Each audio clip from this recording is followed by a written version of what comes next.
Wait, wait, wait. Ayeuna. Tiga dalam pencegahan peradangan dan penyakit degeneratif.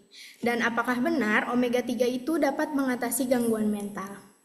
Nah, sebelumnya, apa teman-teman semua di sini sudah tahu apa saja sih penyakit degeneratif yang berkaitan dengan gangguan mental? Pastinya ada yang sudah tahu ya, dan mungkin sebagian dari peserta webinar ini juga ada yang belum tahu. Oke, sekarang kita bahas apa sih penyakit degeneratif yang berkaitan dengan gangguan mental. Next. Yang pertama, ada pada penyakit Alzheimer. Nah, apa sih Kak penyakit Alzheimer itu? Nah, Alzheimer adalah demensia yang ditandai dengan hilangnya ingatan dan fungsi kognitif. Penyakit ini disebabkan oleh akumulasi protein beta amiloid dan TAU yang membentuk plak di antara sel saraf dan protein TAU. Yang mana keduanya merupakan penyebab kerusakan jaringan otak. Lalu, aktivasi mikroglia pada Alzheimer dapat mempercepat kerusakan neuron dan meningkatkan peradangan sehingga dapat mempercepat neurodegenerasi. Next. Nah, di sini ada 10 gejala pada orang yang menderita Alzheimer. Yang pertama, gangguan daya ingat. Seperti lupa akan kejadian yang baru saja terjadi, misalnya kita mau ngambil air ke dapur. Nah, tapi setelah sampai di dapur kita lupa apa nih yang akan kita ambil sehingga kita masuk ke dapur gitu ya. Yang kedua, sulit fokus untuk melakukan aktivitas seperti pekerjaan sehari-hari. Dia cenderung lupa cara untuk memasak, lupa untuk mengoperasikan telepon, dan lupa cara menggunakan handphone, dan tidak dapat melakukan perhitungan sederhana. Lalu yang ketiga, sulit melakukan kegiatan familiar. Seringkali sulit untuk merencanakan atau menyelesaikan tugas sehari-hari. Dia bingung cara bagaimananya mengemudi, sulit mengatur keuangan. Yang keempat, ada disorientasi. Dia bingung akan waktu seperti tanggal, hari. Dia bingung kenapa dia berada di tempat ini, kenapa dia bisa sampai di sini, dan dia tidak tahu jalan pulang kembali ke rumahnya. Yang kelima, kesulitan memahami visuospasial, yaitu sulit untuk membaca, mengukur jarak, membedakan warna, dan membedakan yang mana sendok, yang mana garpu, dan dia tidak bisa mengenali wajahnya sendiri di cermin. Yang keenam, gangguan berkomunikasi, yaitu dia kesulitan berbicara dan mencari kata yang tepat untuk menjelaskan suatu benda. Terus dia juga sering berhenti di tengah percakapan dan bingung untuk melanjutkan apa yang harus dilanjutkan di percakapan itu gitu. Yang selanjutnya, menaruh barang tidak pada tempatnya. Dia lupa di mana meletakkan sesuatu, bahkan kadang curiga ada yang mencuri atau menyembunyikan barang tersebut. Selanjutnya, salah membuat hitam atau berpakaian tidak serasi. Memakai kaos kaki berbeda antara kaki kiri dan kaki kanan, lalu tidak dapat merawat diri dengan baik. Tidak dapat memahami jumlah uang yang perlu dibayar kalau misalkan dia lagi bertransaksi gitu. Yang 9, dia menarik diri dari pergaulan. Biasanya kita sebut itu antisosial ya. Atau tidak memiliki semangat ataupun inisiatif untuk melakukan aktivitas atau hobi yang biasanya dia jalani gitu. Lalu tidak terlalu senang untuk pergi keluar bertemu dengan orang-orang. Yang terakhir, perubahan perilaku dan kepribadian. Biasanya mereka ini mudah emosi. Emosinya ini berubah secara drastis dan menjadi bingung, kadang dia curiga, depresi, takut, atau ketergantungan yang berlebihan, marah, dan putus asa.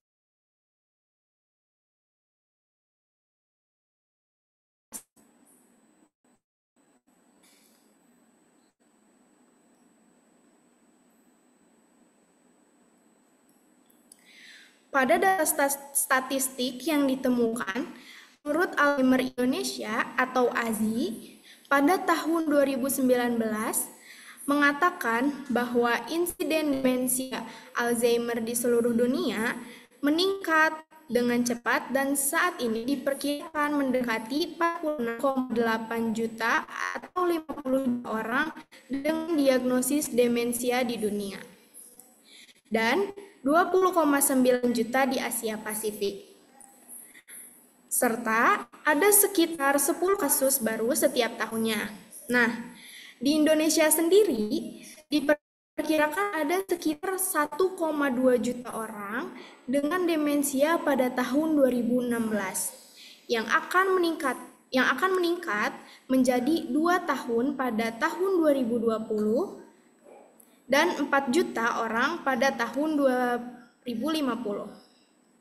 Next.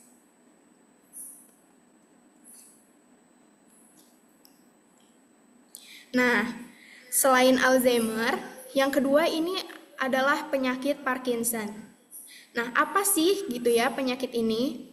Nah, penyakit Parkinson yaitu penyakit neurodegeneratif yang mempengaruhi sistem motorik dengan gejala seperti tremor, kekakuan otot, dan gerakan lambat atau bradykinesia yang disebabkan oleh hilangnya sel dopaminergik di substansia nigra yang mengatur gerakan serta peradangan yang terjadi melalui aktivasi mikroglia memperparah gejala Parkinson dan dapat merusak sel saraf. Nah, pada pasien yang beresiko demensia, peradangan ini juga dapat meningkatkan kemungkinan penurunan kognitif yang parah. Next. Nah, gejala yang dialami oleh penderita Parkinson. Yang pertama, gangguan gerakan. Tangan atau anggota tubuhnya itu bergetar saat tubuh sedang dalam keadaan istirahat sekalipun. Nah, gerakan tubuh melambat atau bradykinesia, di mana aktivitas menjadi sulit dilakukan sehingga kaku ototnya, lalu keseimbangan dan postur tubuhnya yang buruk, sehingga itu meningkatkan resiko ia terjatuh. Yang kedua, gangguan kognitif, yaitu penurunan daya ingat dan kesulitan bicara. Yang ketiga, gangguan non-motorik, yaitu gangguan tidur. Next. Nah, statistik yang ditemukan pada kelompok umur 70 tahun, prevalensinya meningkat dengan angka kejadian 55 kasus per 100.000 populasi per tahun. Prevalensi ini dapat meningkatkan hingga mencapai 4-5% pada umur 85 tahun atau lebih. Penyakit Parkinson lebih sering ditemukan pada laki-laki daripada perempuan, dengan perbandingan 3:2 di Indonesia. Prevalensi penyakit Parkinson diperkirakan sekitar 876.665 orang dari total jumlah penduduk saat itu sebesar 238.452.952. Next. Selanjutnya, di sini ada faktor risiko yang terjadi pada penderita Alzheimer dan Parkinson. Yang pertama, usia. Biasanya, penderita Alzheimer dan Parkinson ini terjadi pada lansia, terutama setelah usianya 65 tahun ke atas. Namun, Alzheimer dan Parkinson ini bukan bagian normal dari proses penuaan ya. Yang kedua, riwayat keluarga dan genetik, yaitu atau memiliki keluarga yang menderita Alzheimer, misalnya ibunya, ayahnya, jadi anaknya juga menderita Alzheimer gitu. Nah, kalau genetik itu atau seperti gen ApoE yang dapat meningkatkan peluangnya penyakit tersebut. Yang ketiga, ada jenis kelamin, yaitu wanita lebih beresiko terkena Alzheimer dibandingkan dengan pria. Namun, berbeda dengan Parkinson, jika Parkinson lebih beresiko terhadap laki-laki dibandingkan dengan perempuan. Nah, yang keempat, gaya hidup dan kesehatan jantung yang buruk, tekanan darah tinggi, diabetes, obesitas, dan kolesterol tinggi yang dapat mempengaruhi aliran darah ke otak, kurangnya aktivitas fisik, pola makan tidak sehat, dan diet tinggi lemak dan juga gula. Yang kelima ada psikologi. Yang keenam, kondisi kesehatan lain, misalnya seperti gangguan tidur ya tadi, atau bisa disebutnya sleep apnea, dan gangguan sistem kekebalan tubuh lainnya. Next. Nah, sekarang masuk ke omega 3-nya. Nah, apa sih omega 3 itu gitu? Omega 3 itu merupakan asam lemak tak jenuh ganda atau PUFA yang esensial bagi tubuh kita. Yang artinya, tubuh tidak dapat memproduksi omega 3 itu sendiri, sehingga omega 3 harus diperoleh dari makanan atau suplemen. Nah, omega 3 ini memiliki peran penting dalam berbagai fungsi biologis, seperti menjaga kesehatan jantung, menjaga kesehatan otak, menjaga kesehatan sistem saraf. Nah, omega 3 terdiri dari 3 utama, yaitu DHA, EPA, dan ALA. Nah, DHA merupakan deicosahexaenoic acid yang membentuk sekitar 40% dari total asam lemak di jaringan otak. Nah, asam lemak ini yang paling melimpah atau paling dominan di dalam otak, juga berfungsi pada neurotransmisi dan mempengaruhi fluiditas membran sel saraf, yang penting untuk perkembangan kognitif. Yang kedua, EPA atau asam lemak memiliki kadar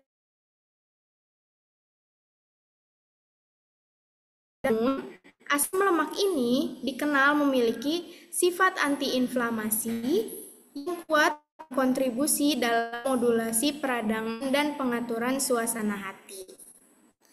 Yang ketiga ada ALA atau alpha-linolenic acid, yaitu asam lemak esensial yang berasal dari tumbuhan sehingga tubuh dapat mengubah ALA itu menjadi dalam jumlah yang kecil menjadi DHA dan EPA.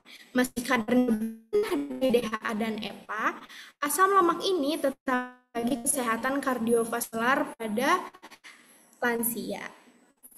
Next.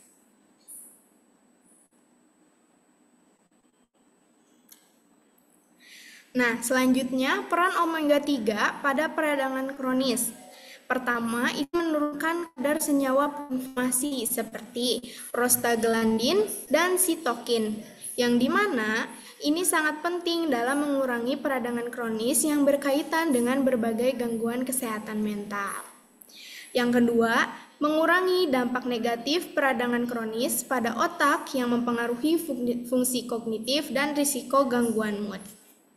Yang ketiga, membantu mencegah gangguan mental yang disebabkan oleh peradangan. Yang keempat, menurunkan risiko penyakit neurodegeneratif seperti Alzheimer dan Parkinson tadi.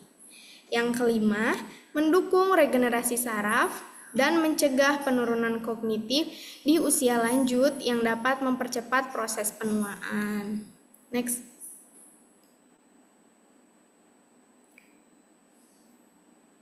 Nah, sumber makanan apa saja sih yang mengandung omega 3? Di sini banyak ya. Di sini ada ikan salmon, ikan sarden, makarel, ikan tuna, biji chia, biji rami, kenari, minyak canola, minyak ikan, dan minyak krill. Tapi berapa sih yang harus kita makan dalam sehari gitu? Untuk ikan salmon, sarden, makarel, dan ikan tuna itu dibutuhkan sekitar 1-3 gram per hari. Nah, sedangkan biji chia dan biji rami yaitu 1 hingga 2 sendok makan per hari. Lalu kenari itu 7-10 butir atau 30 gram. Untuk minyak canola itu 1-2 sendok makan.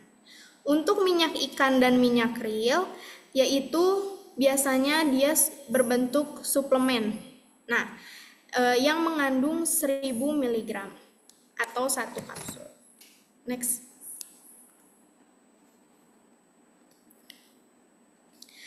Apa sih dampak terhadap struktur dan fungsi saraf gitu? Yang pertama, mendukung neurotransmisi, yaitu proses pengiriman sinyal antar neuron dan meningkatkan pelepasan neurotransmitter yang diperlukan untuk komunikasi antar sel untuk mendukung fungsi kognitif dan memori. Yang kedua, sebagai neuroproteksi, khususnya DHA untuk melindungi sel saraf dari kerusakan dengan mengurangi peradangan dan apoptosis. Juga mencegah kerusakan akibat stres oksidatif dan meningkatkan keberlangsungan hidup sel saraf. Yang ketiga itu menjaga fluiditas membran sel yang penting untuk fungsi otak. Next.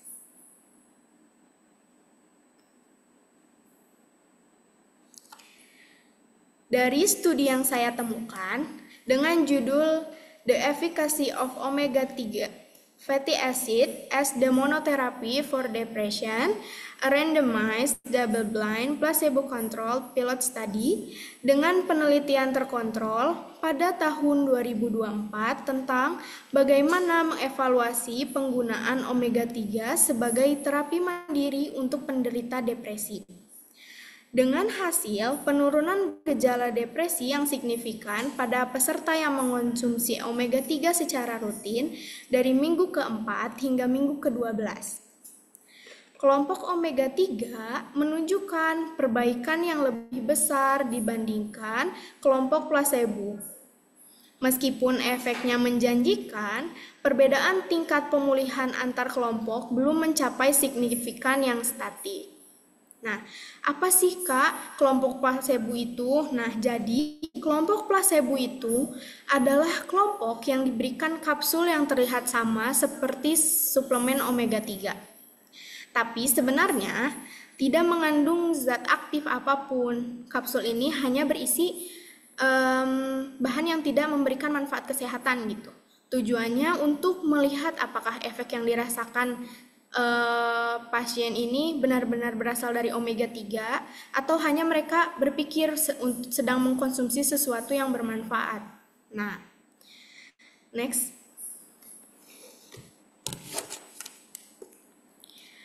Rekomendasi omega-3 untuk orang dewasa adalah 250 hingga 500 mg EPA dan DHA per hari yang dapat diperoleh dari ikan berlemak dan biji-bijian. Jika asupan makanan tidak cukup, suplemen omega-3 dapat dipertimbangkan. Namun, efektivitasnya tergantung pada gaya hidup dan pola makan individu itu sendiri. Dalam diet sehari-hari, mengkonsumsi ikan 2 kali seminggu dan menambahkannya melalui kacang-kacangan serta biji-bijian seperti chia, flaxseed, pola makan yang kayak omega-3 seperti diet Mediterania yang kaya ikan, kacang, dan biji-bijian yang telah terbukti mendukung kesehatan mental dan fisik secara keseluruhan. Next. Nah, kesimpulan pada materi kali ini yaitu omega-3 merupakan asam lemak esensial yang penting untuk kesehatan tubuh, terutama dalam mencegah peradangan dan penyakit degeneratif seperti Alzheimer dan Parkinson tadi. Nah, omega-3 ini memiliki peran dalam menjaga struktur dan fungsi serta melindungi sel saraf dari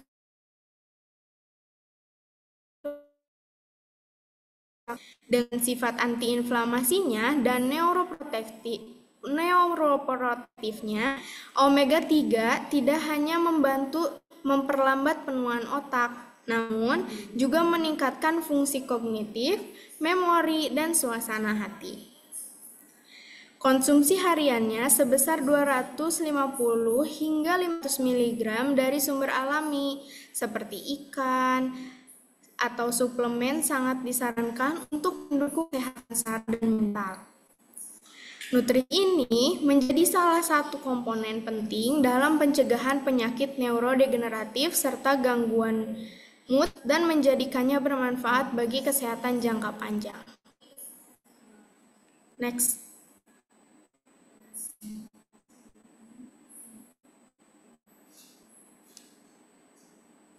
Nah, ini referensi yang saya gunakan. Mungkin sekian materi dari saya. Saya kembalikan kepada moderator. Baik, terima kasih banyak kepada Kakak Tamara atas pemaparan yang sangat informatif. Jika ada pertanyaan, mohon untuk disimpan terlebih dahulu, karena sesi tanya jawab akan dilakukan setelah kedua pemateri selesai. Sekarang, kita lanjutkan ke pemateri kedua kita, yaitu Ibu Bernadette Victoria. Berikut ada sedikit gambaran mengenai profil beliau.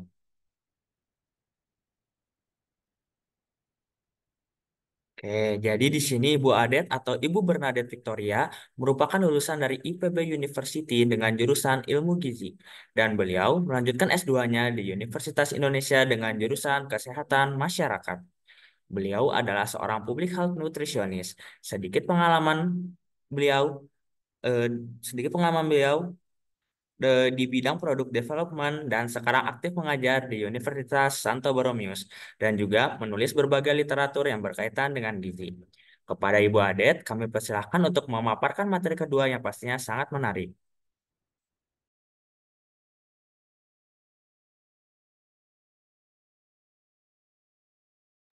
Oke, baik. Terima kasih Novian telah membacakan CV Ibu dengan baik. Selamat siang semuanya, selamat datang kembali di webinar CPD volume yang ke-12. Pada hari ini Ibu akan melanjutkan pembahasan mengenai peran omega 3 dalam mencegah penyakit degeneratif. Mungkin ada beberapa poin yang sudah tadi dengan baik disampaikan, akan menekankan kembali dan mengonfirmasi apa yang telah disampaikan oleh Tamara sebelumnya. Oke, boleh lanjut slide-nya? Sebelum kita bahas lebih dalam lagi mengenai peran dari omega 3 di berbagai kondisi medis, Ibu ingin menjelaskan sedikit terkait sejarah penelitian omega 3, di mana diawali di tahun 1920-an, itu ada peneliti yang namanya George dan Mildred Booth yang mulai menemukan bahwa ternyata ada nih asam lemak penting untuk kesehatan. Dan dari sinilah mulai muncul istilah essential fatty acid atau asam lemak esensial. Kemudian selanjutnya ada di tahun 1970-an, di mana ada peneliti Denmark yang meneliti pola makan orang suku Inuit. Suku Inuit ini adalah suku yang ada di Greenland, di mana mereka tuh tendensinya pola makan lebih banyak mengkonsumsi ikan dan juga hewan laut lainnya. Dan ternyata mereka menemukan nih bahwa asam lemak omega 3 dalam pola makan orang suku Inuit ini ditemukan di dalam darah dan ternyata dapat mencegah trombosis serta aterosklerosis. Kemudian di tahun 1980-an ada penelitian besar lainnya yang menunjukkan bahwa ada hubungan konsumsi ikan dengan penurunan risiko penyakit jantung koroner serta ditemukan manfaat omega 3 dalam dan juga mendukung fungsi kekebalan tubuh. Kemudian di tahun 1989 ada uji coba DART atau kepanjangannya adalah Diet and Reinfarction Trial DART, menemukan bahwa konsumsi ikan berlemak selama 2 tahun dapat mengurangi kematian akibat sampai 29% pada pasien yang sudah pernah mengalami serangan jantung. Next slide. Kemudian di tahun selanjutnya, di tahun 1999, ada yang namanya Gizi Prevention Trial, di mana hasil penelitian tersebut menunjukkan bahwa suplemen minyak ikan ternyata dapat mengurangi risiko kematian kardiovaskular dan juga kematian mendadak pada pasien yang memang sudah berisiko tinggi. Kemudian di tahun 2018 ada yang namanya penelitian Reduce It Trial, di mana hasilnya suplemen Vasepa itu jadi EPA murni di dalamnya, ternyata secara signifikan dapat mengurangi kejadian kardiovaskular seperti serangan jantung, stroke, sampai dalam menurunkan prosedur pemasangan stent jantung. Kemudian di tahun 2021 ada yang namanya strength trial. Hasilnya menemukan bahwa kombinasi EPA dan juga DHA menimbulkan efektivitas yang masih kontroversial terkait dengan pengurangan risiko kardiovaskular. Sebenarnya di tahun 2020, panitia boleh, oke. Pada tahun 2020 sebenarnya FDA telah mengeluarkan persetujuan bahwa VASCEPA ternyata dapat mengurangi kejadian kardiovaskular pada pasien yang memang memiliki risiko tinggi. Dan hal tersebut menjadi catatan yang cukup remarkable dalam karena sudah mendapatkan persetujuan dari FDA. Artinya ada benefit yang memang teruji dari itu. Selanjutnya,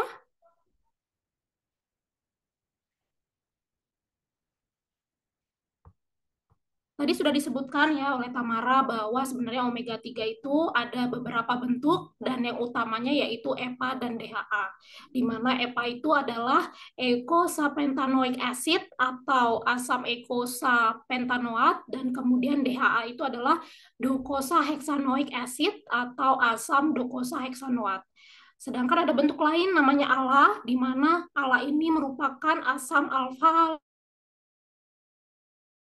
sebagai asam lemak esensial karena tubuh kita tidak dapat memproduksi. Teknis kalau EPA dan DHA itu tidak disebut sebagai asam lemak esensial, tapi ke arah semi esensial karena sebenarnya si EPA dan DHA ini bisa didapatkan dari konversi si ALA itu sendiri gitu.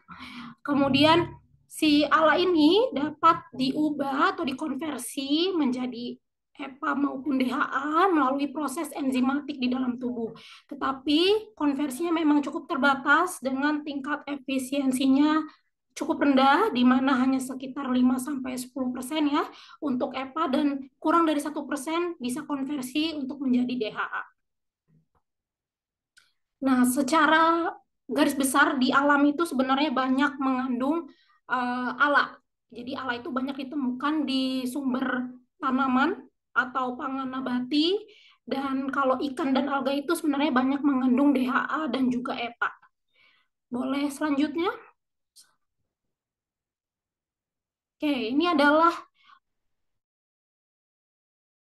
jadi EPA dan juga DHA, di mana ALA itu bisa dilihat ya bahwa dapat dikonversi menjadi EPA melalui suatu enzim, namanya enzim desaturase dan elongase.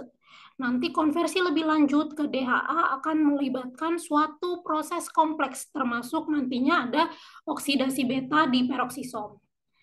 Jadi, tapi konversi ini sebenarnya juga dipengaruhi oleh beberapa faktor seperti faktor hormonal, faktor status gizi, dan juga adanya regulasi enzim. Next slide.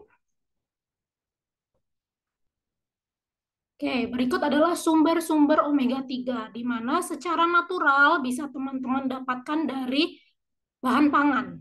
Dan kalau kita lihat di sebelah kiri itu ada 3 jenis bahan pangan. Yang pertama adalah marine source atau sumber pangan dari hewan laut. Kemudian yang tengah itu adalah plant-based products, artinya sumber omega 3 berasal dari pangan nabati. Yang ketiga itu adalah sumber omega 3 dari alga dan juga fungi. Nah, kalau yang pertama tadi juga sudah dijelaskan oleh Tamara ya terkait sumber pangan hewani yang berasal dari laut, contohnya ada ikan salmon, kemudian makarel, kemudian ada tuna, ada sarden, di mana ikan-ikan yang tadi disebutkan mengandung banyak EPA dan juga DHA. Nah, rekomendasinya berapa? 2-3 sajian dalam 1 minggu.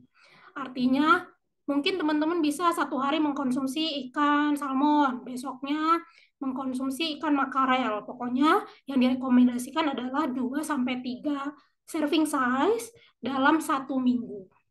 Supaya apa? Supaya bisa tercapai nih 250 mg EPA dan DHA untuk kebutuhan harian yang optimal. Kemudian yang tengah itu adalah plant-based product, tadi sudah disinggung dari biji-bijian dan kacang dan juga bisa berasal dari nabati seperti minyak bunga matahari, minyak jagung, sampai minyak kacang kedelai. Kemudian kalau minyak-minyakan nabati ini atau plant-based product lainnya sebenarnya banyak mengandung ALA, tadi sudah disebutkan juga. Dan kemudian yang ketiga itu ada alga dan fungi. Contohnya apa? Contohnya adalah rumput laut. Terus ada cyanobacteria, ada mikroalga, di mana mereka ini merupakan salah satu sumber yang kaya akan EPA dan juga DHA. Selanjutnya di gambar yang sebelah kanan teman-teman bisa lihat ya seberapa banyak sih miligram kandungan omega 3 yang terdapat dalam 100 gram produk seperti makarel, kemudian seperti ikan salmon, sampai nanti ada soybean atau kacang kedelai. Bisa dilihat dan dibaca. Kemudian lanjut.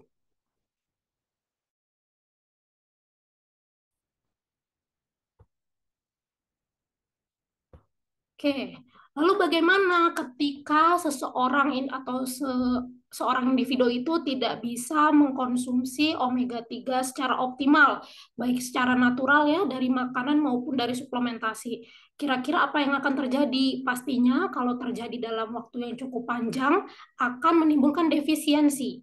Nah, kalau orang sudah mengalami defisiensi, pasti akan ada gejala-gejala yang timbul seperti iritasi dan kulit kering, kemudian tiba-tiba terasa nyeri sendi atau sudden joint pain. Kemudian ada juga bisa berisiko mengalami masalah kesehatan mental, atau yang terakhir berisiko mengalami inflamasi kronis dan juga penyakit kardiovaskular lainnya. Next slide. Oke. Tadi secara natural Ibu telah menjelaskan bahwa ada beberapa sumber yang bisa teman-teman konsumsi untuk memenuhi kebutuhan omega 3. Contohnya tadi ada ikan ya, ikan laut, kemudian ada biji-bijian, ada kacang, sampai ke alga seperti seaweed dan juga yang lainnya. Sebenarnya selain natural, dari makanan kita juga bisa memenuhi kebutuhan omega 3 dari suplementasi. Dan sudah banyak ya, mungkin teman-teman melihat suplemen omega 3 beredar di pasaran. Sebenarnya dari segi aspek farmakologis ada benefitnya dari mengkonsumsi suplemen omega 3 asalkan sesuai dengan dosis kebutuhan. Beberapa benefit dari penggunaan atau konsumsi omega 3 yang pertama yaitu adanya perlindungan terhadap kanker, artinya ada anti kanker. Kemudian ada benefit atau efek terhadap pencegahan penyakit kardiovaskular atau pada orang yang sudah mengalami sakit kardiovaskular. Kemudian ternyata efektif juga dalam melawan atau menghambat penyakit Alzheimer. Tadi sudah disebutkan juga oleh Tamara ya, bahwa omega 3 dapat bermanfaat dalam mencegah penyakit Alzheimer. Kemudian ada anti-inflammatory activity, kemudian ada anti-diabetic activity, dan dia juga memiliki efek pada penyakit-penyakit pencernaan. Kemudian ternyata efektif juga dalam melawan autisme, kemudian anti-obesity, sampai ke memiliki efek dalam melawan sindrom mata kering. Ini adalah beberapa jenis benefit dari segi farmakologis ketika teman-teman mengkonsumsi suplemen omega 3. Oke, boleh next slide. Oke, lalu bagaimana dengan konsumsi atau suplementasi minyak ikan omega 3 untuk kesehatan kardiovaskular? Jadi ada penelitian yang menunjukkan ya, penelitian Chen et al. Tahun 2024, dia meneliti pemberian suplementasi minyak ikan pada kelompok individu yang sehat dan juga yang telah mengalami sakit kardiovaskular dan sudah terdiagnosis. Ternyata dapat ditemukan nih bahwa yang memiliki benefit lebih baik itu jika suplementasi minyak ikan atau omega 3 diberikan pada individu yang memang sudah mengalami penyakit kardiovaskular terdiagnosis. Kenapa seperti itu? Karena ternyata suplemen minyak ikan ini dapat memberikan manfaat dalam mengurangi beberapa risiko. Risikonya itu adalah pertumbuhan atau pergerakan penyakit dari yang kondisi saat ini menjadi lebih parah. Jadi ternyata omega 3 itu bermanfaat dalam menekan atau mengurangi risiko perubahan menjadi tingkat yang lebih parah.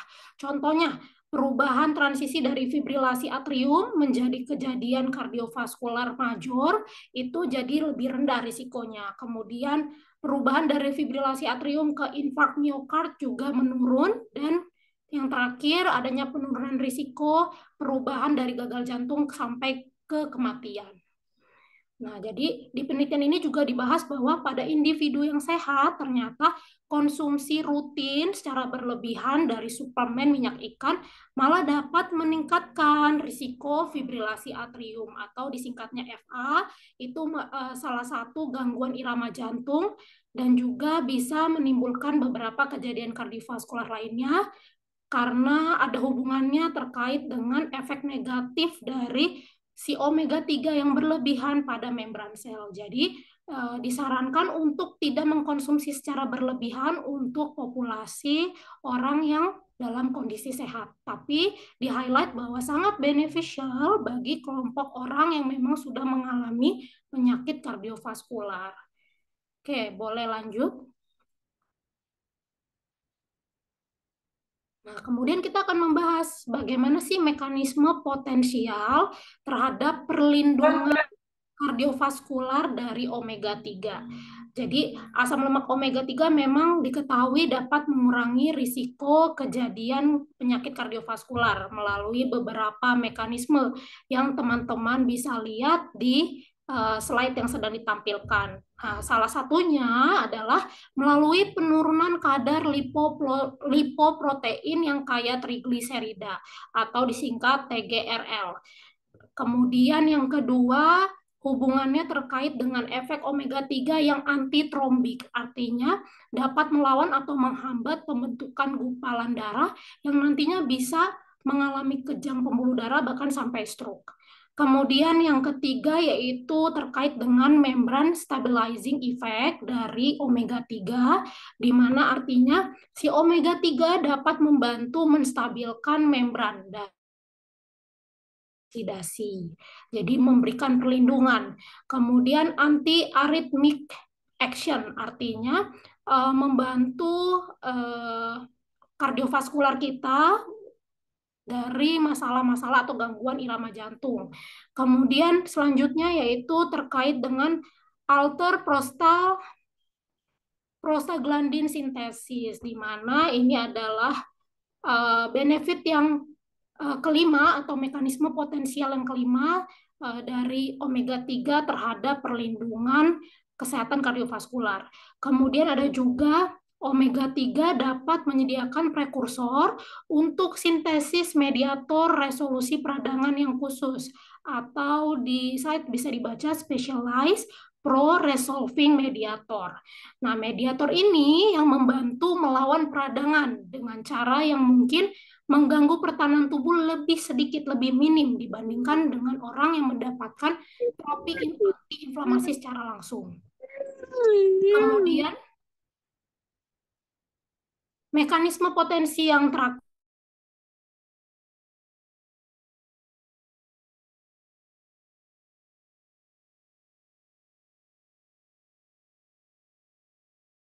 Ibu, maaf suaranya tidak terdengar. Oke, sekarang sudah terdengar, Novian? Sudah terdengar jelas, Bu. Baik, oke. Jadi yang terakhir tadi adalah anti-inflammatory action dari omega 3. Artinya omega 3 ini memiliki aksi anti-inflamasi, menghindari atau membantu menurunkan risiko peradangan serta inflamasi kardiovaskular dari berbagai macam paparan seperti itu. Oke, lanjut.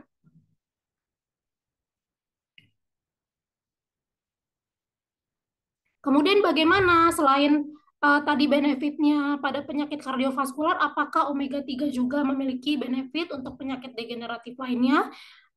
Jawabannya ya, khususnya untuk di diabetes mellitus, ternyata omega 3 ini juga memiliki efek yang positif untuk pasien dengan diabetes mellitus tipe 2. Kenapa bisa begitu? Karena dari penelitian telah menunjukkan bahwa pemberian suplementasi omega 3 terhadap pasien diabetes mellitus dapat meningkatkan profil lipidnya. Artinya diturunkan total kolesterol serta trigliseridanya, sedangkan kadar HDL-nya ditingkatkan tanpa merubah secara signifikan dari total LDL kolesterolnya. Kemudian yang kedua, ternyata pemberian omega 3 terhadap pasien diabetes itu memiliki benefit untuk mengontrol gula darah. Bisa terlihat dari apa? Terlihat dari pengurangan HbA1c, di mana menunjukkan perbaikan dalam kontrol glikemik. Nah, untuk teman-teman yang mungkin belum tahu, HbA1c itu adalah hemoglobin terglikasi. Artinya bentuk hemoglobin dalam darah yang terikat dengan molekul gula. Sehingga pengukuran HbA1c ini sering dilakukan atau menjadi golden standard pengukuran gula darah seseorang untuk jangka waktu yang cukup panjang, yaitu sekitar 2-3 bulan terakhir. Jadi kalau pasien DM mau dilihat tingkat kepatuhannya terhadap konsumsi dan juga bagaimana sih kontrol gulanya sepanjang 2-3 bulan ke belakang, itu biasanya melalui pengecekan HbA1c. Oke, jadi omega 3 bisa mengurangi HbA1c sebenarnya melalui beberapa mekanisme. Yang pertama, dia dapat mengurangi resistensi insulin. Kok bisa dia mengurangi resistensi insulin? Itu dengan cara si omega 3-nya dapat meningkatkan ekspresi dari adiponektin. Adiponektin ini adalah hormon yang meningkatkan sensitivitas insulin dan dapat membantu pengambilan glukosa oleh sel-sel tubuh. Kemudian yang kedua itu melalui mekanisme penekanan inflamasi kronis. Lalu yang ketiga itu kaitannya dengan mempengaruhi metabolisme glukosa. Jadi si omega 3 ini dapat membantu meningkatkan aktivitas enzim di hati yang bertanggung jawab memang untuk metabolisme lemak dan juga glukosa. Kemudian yang keempat mekanismenya melalui perbaikan fungsi sel beta pankreas, di mana omega 3 dari beberapa penelitian telah menunjukkan bahwa si omega 3 ini dapat melindungi dan memperbaiki fungsi sel beta pankreas, di mana si sel beta pankreas ini kan yang menghasilkan insulin, sehingga dia juga dapat mengurangi stres oksidatif dan inflamasi dari si sel beta pankreas. Itu terkait dengan penekanan peradangan. Jadi bisa dilihat dari kadar C reaktif protein atau CRP yang menurun, itu menandakan bahwa adanya pengurangan inflamasi kronis. Jadi orang-orang yang di penelitian ini setelah diberikan omega 3 telah menunjukkan 3 poin tersebut. Seperti itu. Lanjut.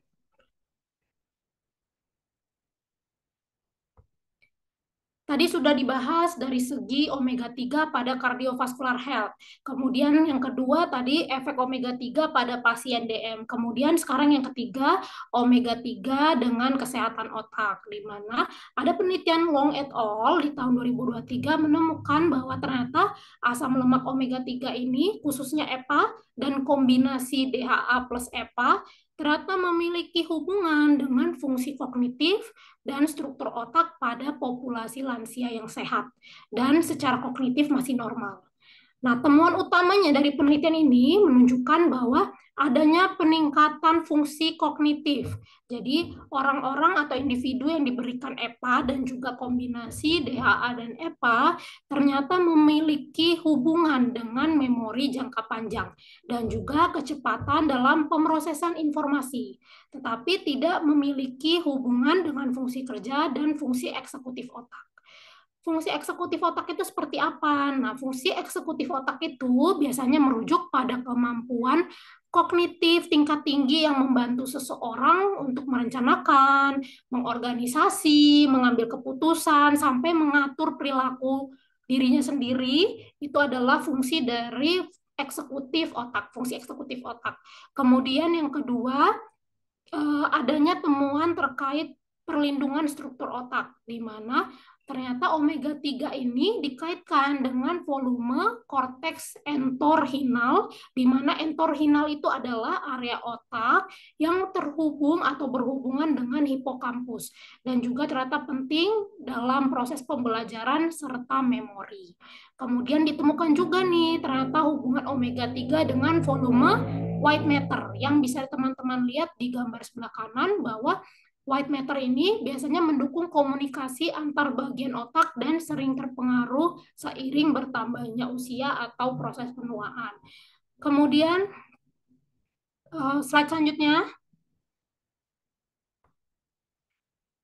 Poin yang ketiga, temuan dari penelitian Long et al. 2023 ini melihat bahwa ternyata omega 3 itu dapat membantu menjaga integritas white matter tadi, materi putih, dengan menurunkan inflamasi dan stres oksidatif, serta melindungi serabut syaraf dari degenerasi.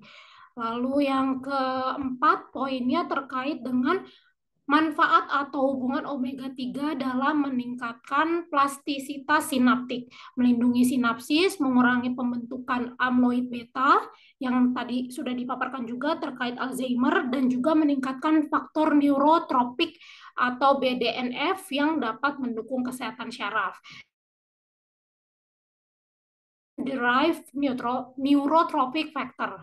Brain derived neurotrophic factor adalah protein yang berperan dalam pertumbuhan perkembangan dari sekelompok neurotropin, yaitu merupakan faktor pertumbuhan yang membantu menjaga kesehatan sistem syaraf.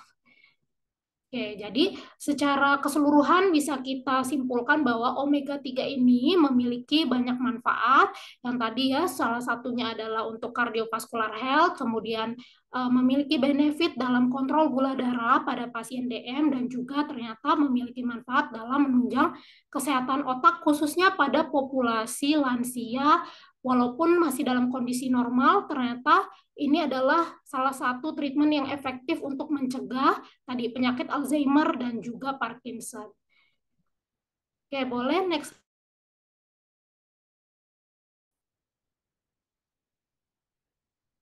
Ini adalah referensi yang digunakan pada presentasi Ibu siang hari ini. Bagi teman-teman yang mungkin ingin ngecek atau membaca lebih lanjut, silakan diakses.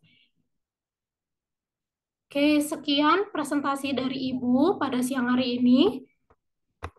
Kita akan lanjutkan dengan sesi tanya jawab. Silakan bagi Baik, terima teman-teman. kasih kepada Ibu Adet atas pemaparan materinya. Selanjutnya kita akan memasuki sesi tanya jawab. Untuk memandu sesi tanya jawab, saya serahkan kepada Ibu Adet untuk menjadi moderator dan sesi tanya jawab selama 10 menit. Oke, silakan bagi yang ingin bertanya, boleh pertanyaannya ditaruh di kolom chat atau boleh on mic.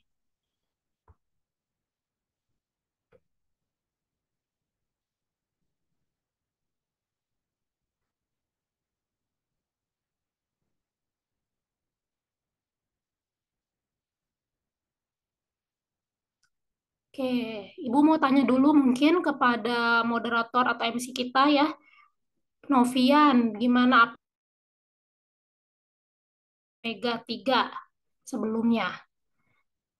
Ya, Bu, jadi yang tadi udah Ibu jelaskan, jadi kan omega 3 itu kan asam lemak esensial, Ibu, yang penting untuk kesehatan tubuh. Nah, pagi terutama dalam mencegah peradangan dan penyakit degeneratif. Oke, sebelumnya pernah minumkah suplemen omega 3 atau minyak Kalau ikan? kalau untuk Novian pernah minum, Bu, yang dari suplemen kecil gitu, Bu, yang biasa dijual di apotek, Bu. Ya, yang suka dikasih ke anak-anak. Iya, betul, Bu. Oke, ya. Memang cukup common ya, karena kan sudah dari dulu diketahui bahwa sebenarnya omega 3 gitu ya. Jadi banyak orang tua yang sebenarnya dari kecil kita udah dikasih suatu brand ya minyak ikan yang cukup terkenal pada masanya, harapannya bisa support kesehatan dari syaraf dan otak anak tersebut gitu. Oke, kalau Tamara gimana? Apakah sudah pernah mengkonsumsi omega 3 atau minyak ikan? Belum sih, Bu. Dari kecil belum pernah? Belum. Oke, keluarganya apakah pernah ada yang konsumsi? Mungkin orang tua? Hmm, belum sih, Bu. Belum ya, berarti mungkin belum terpapar informasi benefit apa sih yang bisa didapatkan dari suplemen omega 3. Oke, sudah ada pertanyaan dari Atanasia Adil. Pertanyaannya terkait bagaimana cara omega 3 tercukupi jika seseorang vegetarian atau vegan?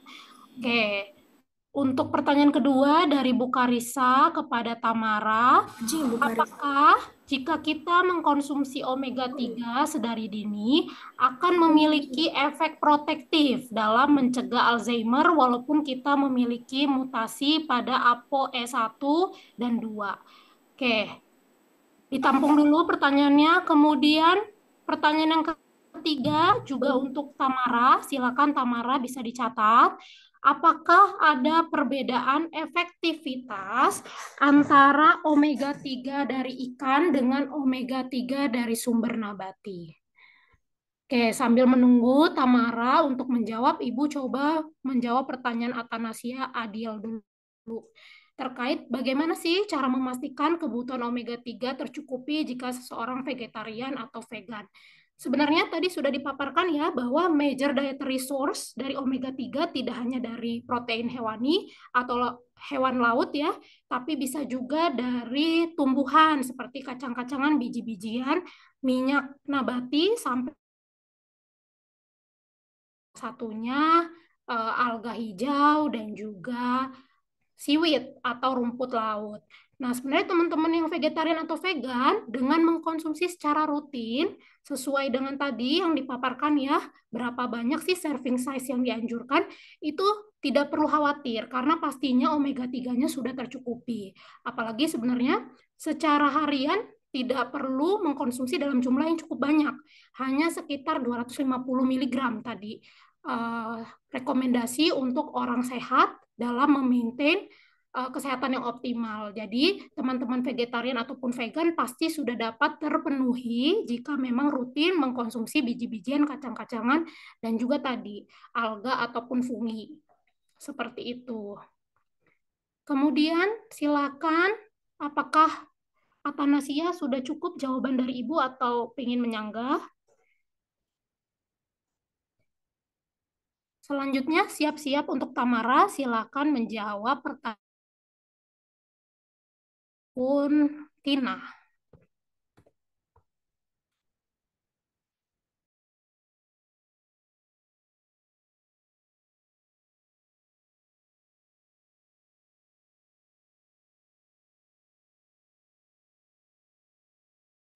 Baik, izin menjawab untuk pertanyaan dari Bu Karisa. Apakah omega 3 bisa membantu mencegah Alzheimer meski dikonsumsi dari sejak dini? Jawabannya ya, mengkonsumsi omega 3 sejak dini bisa membantu melindungi otak dan menurunkan resiko Alzheimer. Meskipun ada mutasi genetik seperti pada gen ApoE, terutama ApoE4, yang meningkatkan resiko. Namun omega 3 tidak sepenuhnya menghilangi resiko. Mengapa penting? Karena omega 3 membantu menjaga kesehatan otak, mencegah kerusakan sel, dan mengurangi peradangan yang bisa mempercepat Alzheimer. Jika rutin dikonsumsi sejak muda, mungkin omega 3 dapat membuat otak lebih kuat untuk menghadapi proses penuaan. Bagaimana mutasinya? Mungkin ApoE4 bisa meningkatkan risiko Alzheimer karena dapat menyebabkan peradangan dan kerusakan pada otak. Sehingga ApoE2 dan ApoE3 lebih kecil resikonya, bahkan ApoE2 bisa melindungi otak. Namun omega 3 tetap membantu melindungi otak dari kerusakan meskipun ada gen ApoE4. Mungkin seperti itu, Ibu.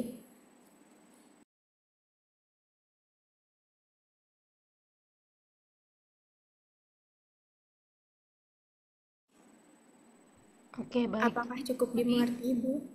Oke, sudah cukup Tamara. Terima kasih dari Bu Karisa. Jadi boleh dijawab mungkin langsung pertanyaan yang ketiga Tamara terkait bagaimana sih efektivitas antara omega 3 dari ikan dan juga omega 3 dari sumber nabati.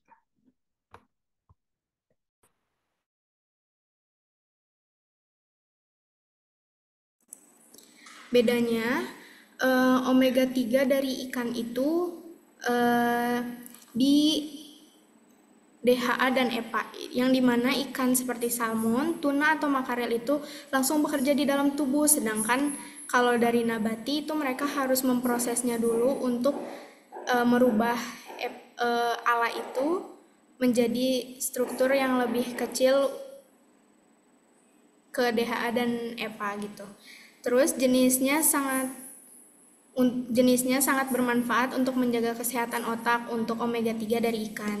Namun jika dari tumbuhan, tubuh hanya bisa mengubah sebagian kecil sekitar 5-15% untuk menjadi bentuk yang sama seperti ikan. Kalau mana yang lebih efektif, mungkin omega 3 dari ikan lebih efektif ya, karena tubuh bisa langsung memanfaatkannya. Sedangkan omega 3 dari tumbuhan tetap bermanfaat, terutama untuk orang yang tidak makan ikan, tetapi efeknya tidak membahayakan yang dari ikan. Gitu. Dan yang harus dikonsumsi contohnya seperti biji chia atau biji rami, dan bisa mengurangi suplemen dari alga yang mengandung omega 3 mirip dengan ikan. Begitu mungkin Ibu. Bagaimana, Ya, Tina? baik. Tamara izin menambahkan tadi maksudnya terkait yang ikan lebih membahayakan itu karena ada risiko toksin, di mana kan kita tahu ya bahwa ikan-ikan di laut zaman sekarang tuh udah lebih cenderung terpapar merkuri atau polutan lain, sehingga ada kemungkinan bahwa ikan-ikan itu masih terpapar oleh toksin. Jadi tidak beneficial untuk tubuh kita kalau dibandingkan dengan kadar toksin yang terkandung. Jadi maksudnya Tamara tadi ada risiko toksin pada hewan-hewan laut yang kita konsumsi. Benar tadi ya bahwa kalau dari segi efektivitas tetap lebih beneficial yang ikan karena dalam bentuk yang langsung ready. Sedangkan kalau dari nabati dia harus dikonversi dulu sebelum dipakai menjadi DHA atau EPA. Tetapi bukan berarti tadi ya nabati itu langsung tidak bermanfaat, jadi dia juga memiliki manfaat. Tinggal bagaimana teman-teman mengkonsumsi dengan jumlah yang lebih banyak pastinya dibandingkan dengan dari konsumsi yang hewani. Mungkin karena waktunya juga sudah habis dalam 10 menit, Ibu kembalikan ke MC Novian. Terima kasih atas pertanyaan dan juga jawabannya dari Tamara. Baik, terima kasih kepada kedua pemateri kita, Kakak Tamara dan juga Ibu Bernadette Victoria, atas pemaparannya yang sangat luar biasa. Dan kepada teman-teman semua, bagi yang masih memiliki pertanyaan yang belum terjawab, kalian boleh cek di platform YouTube kami di nutrition.science, atau panitia akan mengirimkan linknya di kolom chat Zoom. Oke, sekarang kita akan melaksanakan post-test untuk melihat pemahaman kita terhadap materi yang telah disampaikan. Panitia akan membagikan link post-test di kolom chat. Silakan mengisi dalam waktu 3 menit. Terima kasih.